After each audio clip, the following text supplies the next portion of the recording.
सबसे पहले गौरव भाटिया, बीजेपी ने प्रेस कॉन्फ्रेंस की कहा कि यह देशद्रोही बयान है। मेरा सवाल पहली बार है क्या?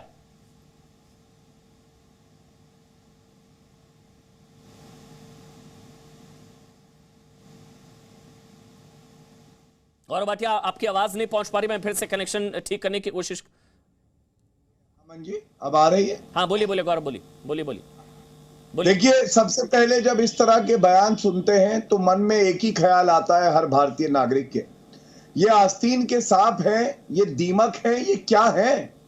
और दुख की बात यह है कि इनको इस देश ने इतना प्यार, इतना सम्मान दिया। आपने सही कहा, मुख्यमंत्री रहे, केंद्रीय मंत्री रहे, और हमारा संविधान क्या कहता है? संप्रभुता। कोई भी देश बाहर का हमारे अंदरूनी मामले में दखल नहीं दे सकता है।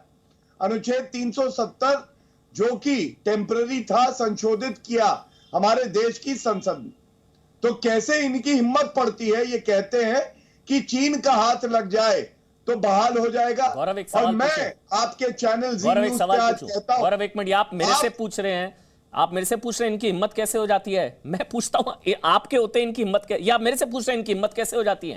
आज एक सवाल सुनिए ना मेरे को, आज एक चीज बताइएगा, सुनिए ना। आज जितने भी लोग ताल ठोक के देख रहे हैं, जब मैं डिबेट करने आ रहा था, मुझे मेरी रिसर्च टीम कह रही थी ये तो हर बात सीरियल ऑफेंडर है। आपने कहा ये देशद्रोह है। मेरा सवाल यह कि फिर अगर ये देशद्रोह है तो देशद्रोह की छूट भी तो आप ही ने दे रखी है सर। आपने छूट दे रखी है, तभी इनकी इतनी हिम्मत होती है।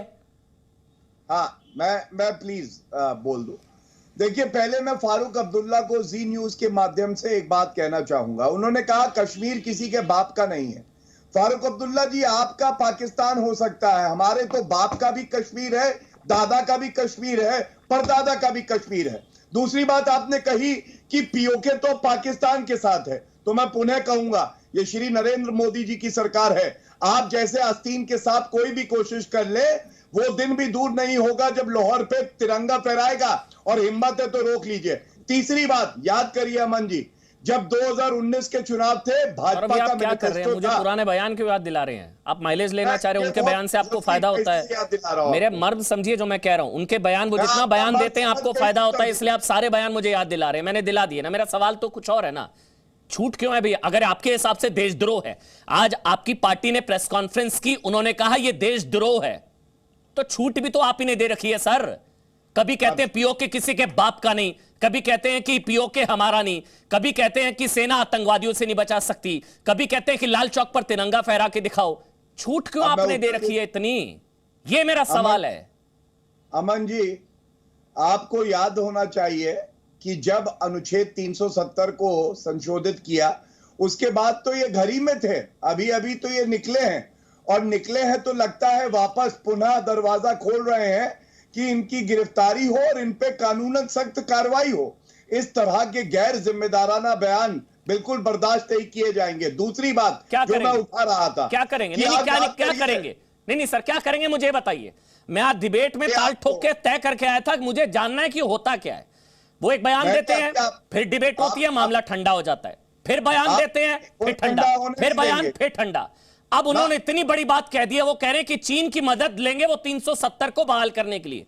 मुझे बताइए क्या होगा, मैं ये जानना चाह रहा हूं, आप क्या करेंगे? मैं देखिए, कानूनन जो कार्रवाई होती है, जैसे अभी भी पहले इनके खिलाफ कानूनन कार्रवाई हुई, उमर अब्दुल्ला के खिलाफ भी हुई, आप जानते हैं इस बात को।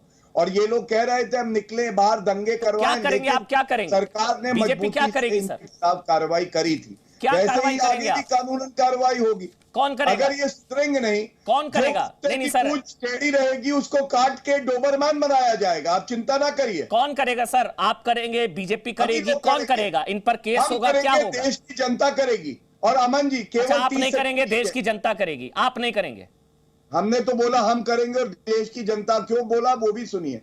अमन जी, अगर टोके ना, और मेरे को केवल आधा मिनट दे दीजिए सर। पता है, माफ करिएगा, बार बार टोक क्यों रहा हूं मेरे को ना, ये रहा एक ना सर, ये सुन लीजिए ना गौरव। दिक्कत नहीं दिक्कत क्या है गौरव, मैं बताता हूँ गौरव जी। इस तरह के बयानों पर डिबेट करते करते हम लोग थक जाते हैं। मेरा आज मकसद ये था, पता तो लगे भैया इनकी हिम्मत कैसे हो रही है। आपने कहा हम कार्रवाई करेंगे, मैंने पूछा सर बता दीजिए क्या कार्रवाई करेंगे कि आज के बाद किसी की हिम्मत ना हो मेरे देश के खिलाफ या दुश्मन देश से हाथ मिलाने की। हाँ बताइए। मैं बोल लूं? हाँ सर बताइए। धन्यवाद। अमन जी, कार्रवाई ये होती है, मैं आपको बताऊं कि ये तो अभी खुद ही कानूनन कार्रवाई के तहत अंदर थे, बाहर अभी अभी निकले हैं, पुनः कार्रवाई हो जाएगी। दूसरा, आप याद करिए बिट्टा कराटे, वटाली जो फॉरेन फंडिंग करते थे, जेल की सलाखों के पीछे हैं। तीसरी बात, हमारा मैनिफेस्टो अमन जी कहता था 370 को संशोधित करके हटाएंगे, कांग्रेस का कहता था वैसा ही रहेगा। क्या हुआ? देश की जनता ने इनको सबक सिखाया। कहा है आज इनकी राजनीतिक हैसियत क्या है, आप बताइए। इससे बड़ा तो कोई तमाचा नहीं हो सकता जो जनता ने इनके गाल पे मारा। ठीक है, जनता और कार्रवाई आगे करेगी, आप देखिएगा इस तरह के बयान देंगे तो पूरी जनता कार्रवाई जिम्मेदारी से करेगी। कहता हूं ठीक सख्त है कार्रवाई। इफ्तिखार मिसगर साहब, बीजेपी कह रही है देशद्रोह है ये, आपको क्या लगा?